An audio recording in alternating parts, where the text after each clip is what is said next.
예, 안녕하세요. 백업부동산 스토리의 민혜입니다. 금일은 한국감정원 KB주택시장 동향을 기초로 해서 여러분들과 전국의 그 주간 매매 동향을 한번 살펴보도록 하겠는데요.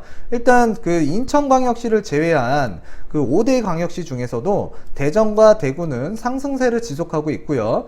그리고 이제 광주, 자, 작년 조정장세 이후에 대전과 대구, 광주 이 세 곳맛은 굉장히 뜨거웠고 에너지가 강했지만 일단 최근에 광주의 흐름이 조금 꺾이는 것 같았습니다. 그렇지만은 이번 주 금주에 들어서 일단은 광주의 모습이 전주 대비 보합세를 보이고 있고요. 그 반면에 울산과 부산은 하락세를 지속적으로 지금 나타내고 있다. 그 중에서도 울산 같은 경우에는 하락폭을 좀 키운 모습을 보이고 있고 나타내고 있습니다. 자, 그랬을 때 이제 부산과 울산 같은 경우에는 그 우리가 침체기를 지나서 앞으로 부동산 사이클상 자, 회복기가 언제 시점에 갈 것인지 한번 눈여겨보고 지켜볼 필요가 있는 지역 중에 하나가 울산이고 부산인 것 같습니다. 자, 그래서 이제 전국의 기본적인 자, 그리고 이제 5대 광역시를 중심으로 해서 한번 살펴봤고요. 그리고 이제 수도권 같은 경우에는 서울, 인천, 경기도죠. 자, 상승과 하락이 혼자하고 있는 모습을 보이고 있고 서울에서는 동대문구, 자, 핫플레이스 지역이었습니다. 제가 항상 말씀드렸을 때 분양할 때 조심해라. 자, 동대문도 굉장히 핫했었죠. 예, 그래서 이제 효성 해링턴이라든가 또는 우리가 앞으로 이제 예정 물량으로 남아있는 롯데 스카이 L65 그리고 이제 또 우리가 그 효성 해링턴 예, 그렇게 이제 그 분양 시장이 이루어지면서 굉장히 주목도 많이 받고 인근의 재개발이라든가 또는 신축 아파트를 중심으로 해서 굉장히 관심이 예, 집중됐던 지역입니다. 그렇지만 지금 현재 동대문구와 도봉구 등 강북권 단지의 하락폭이 커진 가운데 자, 이쪽 주변으로 지금 뭔가 수급적으로 문제가 발생이 된 것 같고요. 그랬을 때 일단은 그 우리가 최근 뉴스라는 걸 보게 되면 예, 굉장히 그 좀 헷갈리게 하는 모습 그 기사들이 많이 나옵니다. 그래서 이제 뭐 하반기에 상승을 할 것이다 또는 지금 뭔가 다시금 재차 하락세를 이어갈 거고 큰 폭으로 낙폭을 할 것이다. 그래서 의견이 분분한데요. 일단은 제가 이 부분에 대해서는 여러분들께서 좀 신중하게 정보를 취득하셨으면 좋겠고 제 나름대로 한국감정원과 KB 자, 이 그 주택시장 동향을 기초로 해서 좀 더 객관적인 면에서 여러분들한테 각 지역별로 어떤 문제가 있고 자, 그로 인해서 자, 하락세인지 뭐 상승세인지 이런 것들을 여러분들이 판별할 수 있도록 설명을 드리도록 하겠습니다. 자, 그래서 지금 강 이남에서는 그 양천구가 좀 흐름이 좋은 것 같고요. 3주 연속 오름세를 보이고 있습니다. 자, 그리고 경기 역시 3기 신도시 영향이 가장 컸던 자, 지역 중에 하나가 경기도인데요. 자, 인천광역시도 물론 영향을 받았습니다. 자, 그 중에서도 그 가장 영향을 많이 받고 있는 지역 중에 하나가 성남에 위치하고 있는 분당구라고 보시면 될 것 같고요. 그 다음에 고양의 그 고양시 덕양구죠. 자, 덕양구 같은 경우에도 집값 하락세가 그 두드러진 반면 자, 개발 기대감이 커진 그 과천이라든가 또는 지금 현재 광명 같은 경우에는 좀 상승세로 좀 전환이 됐다. 자, 이런 점들을 여러분들께서 좀 그 기본적으로 좀 알고 계셨으면 좋겠고요. 자, 각 지역마다 어떤 자, 이유가 있는지 한번 서울부터 한번 살펴보도록 하겠습니다. 그래서 이제 서울 같은 경우에도 지금 현재 그 서울 아파트 매매 가격은 그 지난주에 이어서 크게 뭐 하락을 했다, 전반적으로 크게 상승을 했다, 이런 지표는 나타나고 있지는 않고요. 전주 대비 소폭 하락했다라고 보시면 되는 지역 중에 하나가 서울이라고 생각하시면 될 것 같습니다. 그 중에서도 일단은 그 우리가 강북권이죠. 동대문구, 도봉구, 성북구, 그 다음에 이제 강동구를 중심으로 해서 하락폭이 조금 두드러졌다라고 보시면 될 것 같아요. 그래서 이제 동대문구를 먼저 살펴보게 되면 일단은 실수요 중심으로 저가 매수를 찾는 일단 매수 문의는 많이 늘었지만 신규 입주 물량이 쌓이면서 아직까지는 불안한 모습을 보이고 있는 곳이 동대문구입니다. 그리고 인접하고 있는 이 성북구 같은 경우에는 신규 입주 물량과 6월 입주 예정 단지인 휘경 SK뷰 900세대가 입주 마무리될 때까지는 시장 하락세가 좀 지속될 것 같습니다. 자, 어느 특정 지역에 일단은 그 입주 물량이 터지게 되면 주변의 전세가나 매매가에 하락을 줄 수밖에 없습니다. 자, 그랬을 때 이제 동대문구 같은 경우에는 매매 가격이 굉장히 좀 떴잖아요. 그래서 지금 문의는 많지만 실제로 거래되는 것은 이제 저가 매물을 찾는, 자, 문의세가 좀 많은 지역 중에 하나가 동대문구고요. 실제로 거래는 쉽게 이루어지지 않는 것 같습니다. 그래서 일단은 동대문구 같은 경우에는 그 인근 지역 성북구에 그 휴경 SK뷰 900세대 입주가 마무리될 때까지는 자, 조금 약세를 보일 것 같고요. 자, 그리고 이제 도봉구를 한번 살펴보게 되면, 자, 도봉구 같은 경우에는 서울의 북부죠. 예, 제 북부라고 보시면 될 것 같은데, 일단 도봉구 같은 경우에도 그 입주 물량이 상당히 많기 때문에 그 일부, 자, 수요가 분산이 되면서 전주 대비 좀 하락세를 보이고 있는 지역 중에 하나가 도봉구라고 보시면 될 것 같습니다. 그래서 그 9.13 대책 발표 이전에 가격 상승폭이 컸던 고가 단지를 중심으로, 자, 매물이 조금씩 증가를 하고 있는 지역이 그 도봉구라고 보시면 될 것 같고요. 그리고 이제 매도자 매수자 간의 가격 차이로 거래가 쉽지 않은 곳이 도봉구입니다. 그런 점을 여러분들께서 알고서 도봉구에 전세나 또는 내 집 마련을 하셨으면 좋겠네요. 자, 그리고 이제 성북구 한번 살펴볼게요. 성북구 같은 경우에는 그 지금 기름동 레미안 그 기름 센터피스 아파트, 그리고 이제 그 석관동 레미안 아트리치 아파트에 이어 장이동 레미안 장이 포레카운티 아파트죠. 예, 그 아파트들이 입주 물량이 풀리면서 기름 뉴타운에 그 중심으로 급매물이 나오고 있습니다. 자, 그래서 이제 전세값 하락으로 갭 투자 수요가 줄고 있는 지역 중에 하나가 성북구. 자, 성북구 중에서도 이제 기름 뉴타운이라고 보시면 될 것 같고, 그리고 이제 그 대출 규제로 실수요도 유축되면서 조정된 가격에 거래가 되는 좀 어려운 상황에 놓인 게, 자, 기름 뉴타운 주변과 그 장인 뉴타운이라고 보시면 될 것 같습니다. 자, 반면에 일단 양천구라든가 금천구 같은 경우에는 그 성동구, 자, 양천구, 금천구, 성동구 같은 경우에는 그 전주 대비 좀 소폭 오름세를 보였고요. 그리고 이제 금천구 같은 경우에는 상대적으로 좀 서울에서 외곽 지역에 속하는 그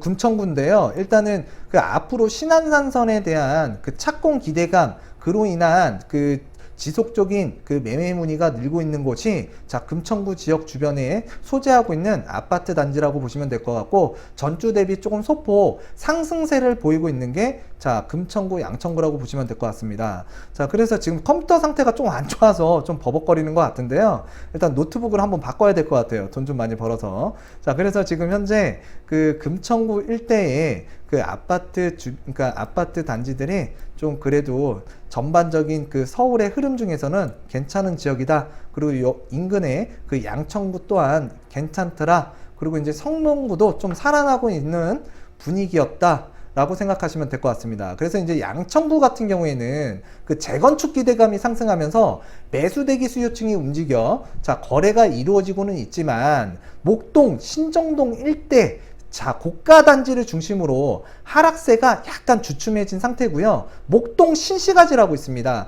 그 신시가지 등, 자, 선호도가 높은 단지에는 급매물이 소진된 이후 새로 나온 매물들의 가격이 소폭 상승을 했고요. 그러니까 급매가 나가고 나니까 그 위에 단계에 있는 매물 가격대가 좀 소폭 상승한 모습을 보이고 있다라고 생각하시면 될 것 같고, 자, 목동하면 서울의 3대 학군 중에 하나죠. 대치동, 중계동, 목동. 자, 그래서 이 목동 같은 경우에는 교육 프리미엄이 있고 그게 가격에 붙어 있는 게 양천구라고 보시면 될 것 같습니다. 그 양천구에, 자, 여름방학을 앞두고 일단은 학군 수의 매물 문의가 또 증가하는 추세에 있기 때문에, 자, 양천구의 움직임이 조금 괜찮더라 라고 판단하셔도 좋을 것 같습니다.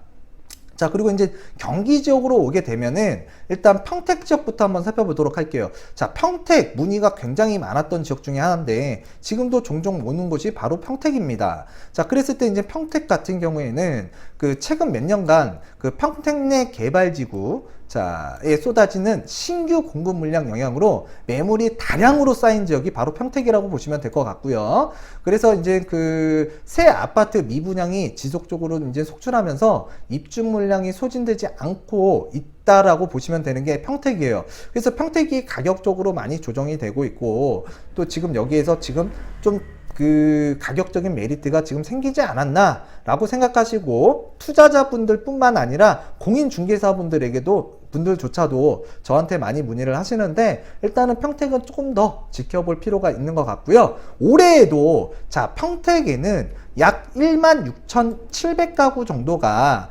지금 그 입주할 예정이고요. 신축, 구축 단지가 동반 하락세를 보이고 있는 지역 중에 하나가 평택시입니다. 자, 그래서 신축, 구축 모두가 하락하고 있고 입주 물량이 늘어나고 있는 평택, 아직까지는 조금 더 지켜볼 필요가 있다라고 판단하시면 좋을 것 같습니다.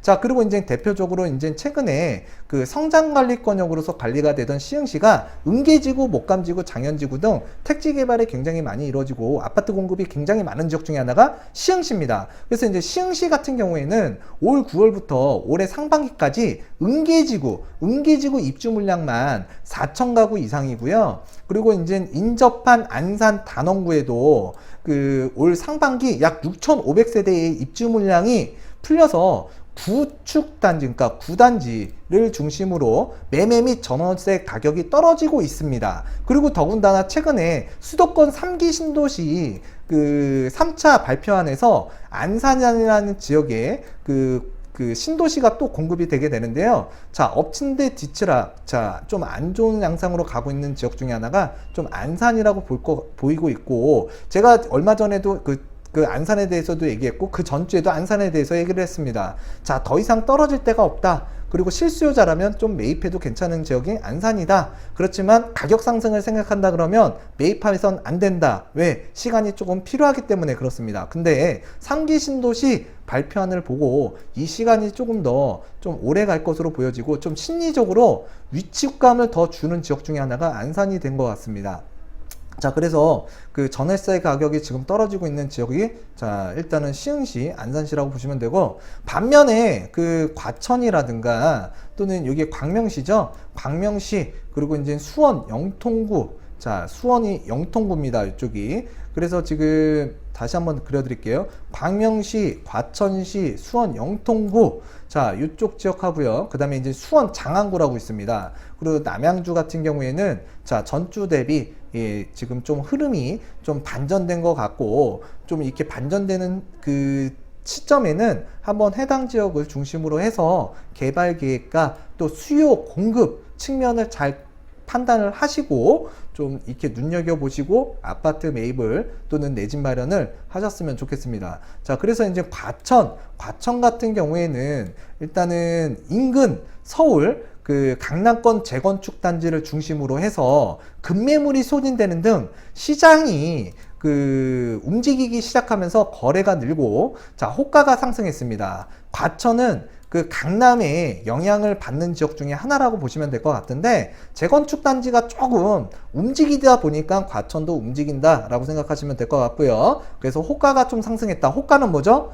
매도자, 매수자가 자, 거래되지 않은, 일단 매도자가 받고 싶은 가격이에요. 자, 그 점을 여러분들이 조금 참조를 하셨으면 좋겠고, 호가는 실거래가가 아니다. 그렇지만 지금 매도자가 조금 가격이 좀 올려서 나오고 있는 실정이다. 그곳이 과천이라고 보시면 될 것 같고, 자, GTX 신호선, 그 다음에 3기 신도시 조성 등 개발 호재 등으로 인한 기대감까지 더해져서 서서히 회복하고 있는 지역이 자, 과천이라고 보이기도 하는데, 일단 요거는 좀 지켜봐야 될 것 같습니다. 왜? 전반적인 그 자산 가격이 2016년, 17년, 18년도에 자, 많이 상승을 한 지역 중에 하나가 뭐 과천뿐만이 아니라 전국적으로 많이 올랐다라고 보시면 되는데, 일단 가격적인 메리트가 과연 있을까? 이런 것들을 여러분들께서 좀 생각을 해보시고, 그러면 내가 인풋 대비 자, 아웃풋이 큰 그런 물건들을 찾아야 되는데, 일단 가격의 흐름 이런 것들을 잘 살펴봐야겠고요. 매매가 전세가의 그 갭 차이도 여러분들께서 참조를 하셔야 되고, 전반적인 분위기를 한번 살펴봐야 됩니다.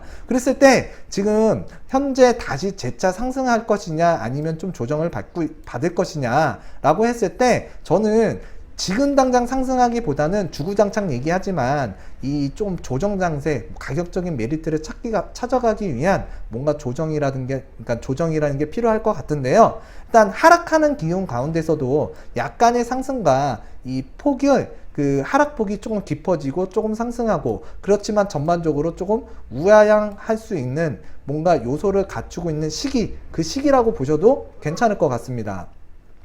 자, 그리고 이제 그 전국에 그 아파트 전세 가격을 살펴보게 되면은요, 일단 우대광역시 같은 경우에는 대구와 대전 소폭 올랐고요. 그 다음에 이제 부산 같은 경우는 보합, 울산, 광주 같은 경우에는 하락세를 이어가고 있습니다. 그에 반해서 서울, 수도권 같은 경우에는 지금 전반적으로 전세 가격이 마이너스 상태를 보이고 있다라고 생각하시면 될 것 같고요.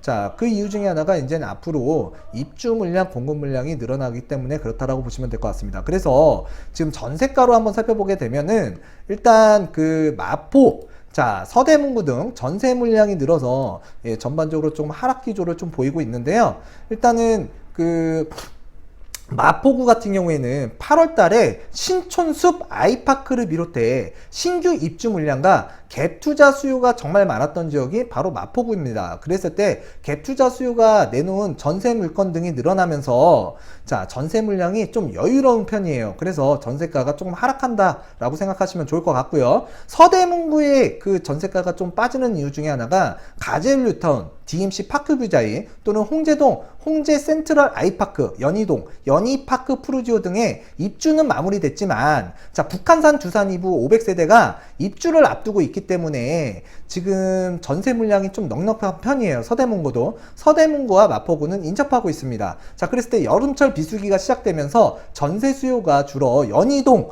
자, 비역세권을 중심으로, 연희동 비역세권을 중심으로, 자, 노후단지 등을 중심으로 전세값이 하락하고 있다. 자, 그래서 이제 서대문구 같은 경우에는 연희동 비역세권과 또 노후단지를 중심으로 해서 전세값이 하락하고 있는 지역이 자, 서대문구다 라고 판단하시면 좋겠습니다. 자, 그러니까 이제 노후주택에다가 내가 전세를 얻고 싶다, 그럼 좀 비싸게 얻을 필요는 없다 라고 생각하시면 될 것 같고요. 자, 서대문구 위쪽이 은평구입니다. 그래서 은평 뉴타운 단지 내에 전세 물량이 많이 나오고 있고요. 수요가 주로 거래는 한산 한편입니다. 자, 그랬을 때 이제 전세가가 이렇게 빠지게 되면 매매가에 영향을 줄 수밖에 없는데, 일단 여러분들이 그런 거를 좀 참조하라는 의미에서 제가 좀 세세하게 말씀을 드리는 거고요. 세입자 찾기가 정말 쉽지 않은 그 올 가을 입주를 앞둔 단지도 세입자 찾기를 서두르고 있기 때문에 지금 뭐 강동구라든가 지금 또 있는 이 서울에 그 대규모로 입주가 예정되어 있는 지역을 중심으로 해서 자, 미리미리 세입자를 찾고 있습니다. 그렇지만 세입자는 꽁꽁 숨은 것 같고요. 전반적으로 세입자를 찾기가 정말 어려운 게 서울 지역에서도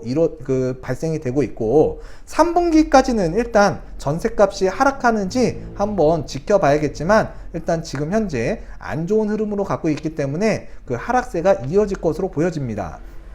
자, 그런 점을 여러분들께서 알아두셨으면 좋겠고요. 자, 그 다음에 이제 경기도로 한번 살펴보게 되면 지금 우리가 그 3기 신도시 영향으로 인해서 그 집값이 많이 빠지는 지역들이 좀 있고, 그에 반해서 좀 상승세로 돌아선 좀 뭔가 관심을 받고 있는 지역이 이렇게 좀 양극화가 돼서 나타나기 시작했는데요. 일단 일산 동구 같은 경우에는 일산 동구가 이쪽입니다. 그래서 이제 입주 물량이 늘고 기존 주택의 선호도가 떨어지면서 전세 거래 가격이 줄고 있다. 그래서 이제 고양시는 2월 그 고양 향동 리슈빌 969가구를 시작으로 올해 13,000 가구가 입주할 예정입니다. 그래서 굉장히 많은 입주 물량이 기다리고 있는 일산 동구 예의주시해야 될 것 같고요. 가격적인 변화가 많이 있을 것 같습니다. 그래서 인근 지역인 파주, 김포 등지에서도 자, 김포라든가 파주에도 주택 공급이 많죠. 자, 그렇기 때문에 이제 그 대거 이어져서 소형 평형 매물도 거래되지 않고 지금 매물대가, 그러니까 매매를 해야 되는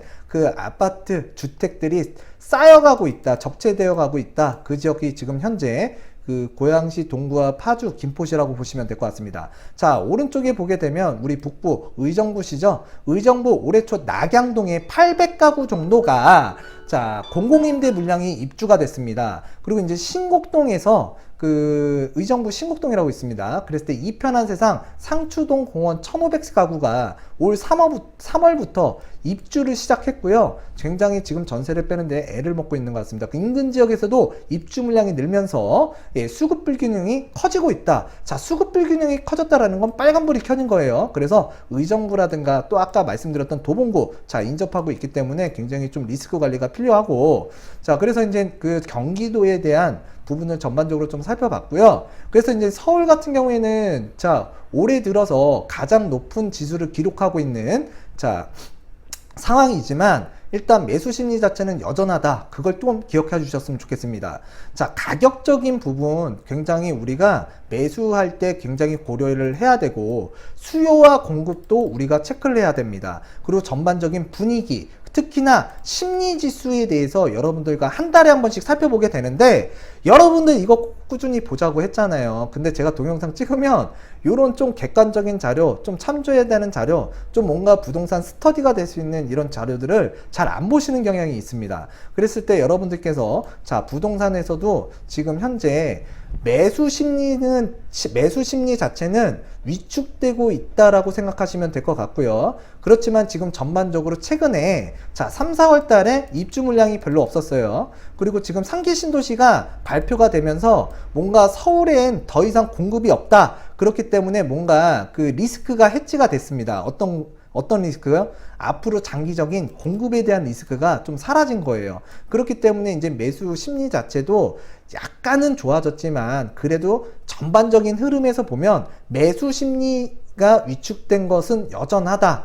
그랬을 때 뭔가 이런 정책적인 발표가 다 발표가 되고 나니 일단은 서울에 대한 관심도 또 인근 서울과 인접하고 있는 인기 단지들 그리고 3기 신도시보다 좀 위치가 좋은 지역들 위주로 과천이라든가 광명이라든가 안양 또는 구리라든가 이쪽 해당 지역 또 향동지구 있죠? 이렇게 좀 앞쪽에 붙어 있는 지역 같은 경우에는 상기 신도시 발표로 인해서 좀 더 관심 있게 조금 볼 수 있는 지역으로서 사람들이 그 지켜보고 있고 또 이제 3기 신도시보다 좀 입지적 가치가 떨어지는 지역 같은 경우에는 자, 매물대도 많고 입주 물량도 많아지고 있고 자, 3기 신도시에 대한 장기적인 공급 계획도 있기 때문에 오히려 서울의 집값을 잡겠다고 3기 신도시를 발표를 했지만 일단 경기도가 굉장히 몰매를 맞고 있는 것 같습니다. 자, 그래서 여러분들에게 전반적인 흐름을 말씀드렸고 자, 해당 지역에 어떠한 이유에 의해서 자, 전월세 매매 가격이 움직이고 있는지 여러분들과 한번